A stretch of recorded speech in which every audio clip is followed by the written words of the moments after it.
we had many black people who worked on the farm. But in the house, there was a husband and wife who I grew up with. The wife looked after me from the age of 1 year old until I left to go to school. And her husband worked in the kitchen and did all the cooking.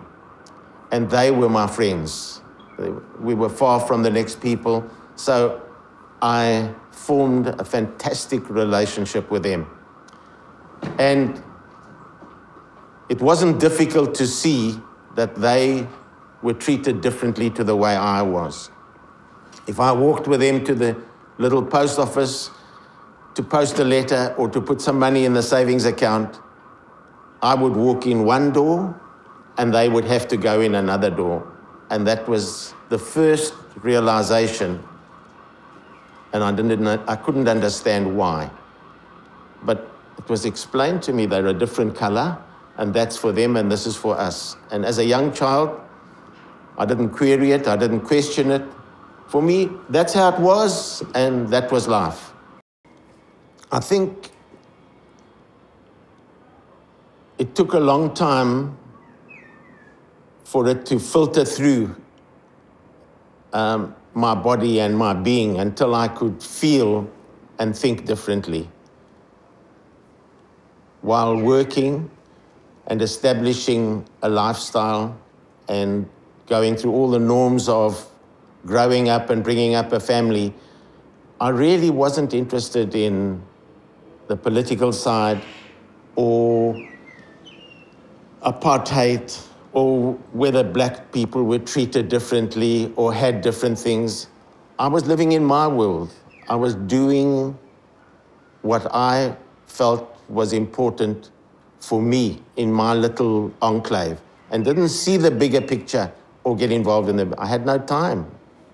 So much, much later in life did it really have an influence on me.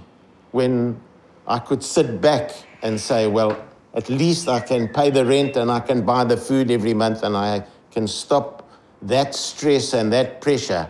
Could I look at the broader picture and say, gee, this is really not right. But the reality really came with the freeing of South Africa, when Mandela was freed, and the fantastic feeling. Up until then, I believed Mandela was a terrorist. I believed he was a communist. I believed he was the enemy. I believed that he was leading black people to kill us all, to take over South Africa. And when this man came out of prison and had no malice and had a kind word for everybody, it made the most fantastic impression on my life.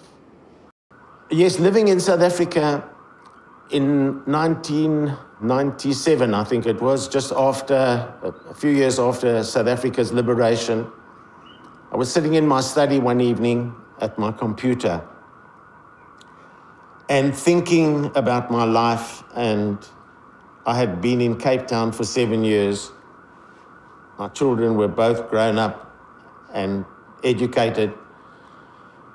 And I had, I think it was one evening at about 8 o'clock in the evening, this overwhelming feeling of shame and guilt that I had got to this stage in my life, feeling secure. I've done my job. I'm enjoying my time with my wife.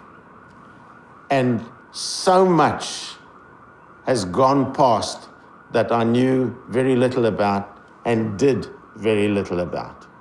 And with this exhilaration of the new South Africa and freedom of the ANC and of all the black people and being one country with 50 million instead of 5 million, I felt it was important somehow, some way, to rid myself of this guilt.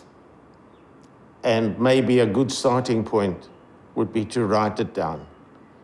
And came across the Truth and Reconciliation site and decided to pen a little note just to say, yes, I'm one of those that feel ashamed.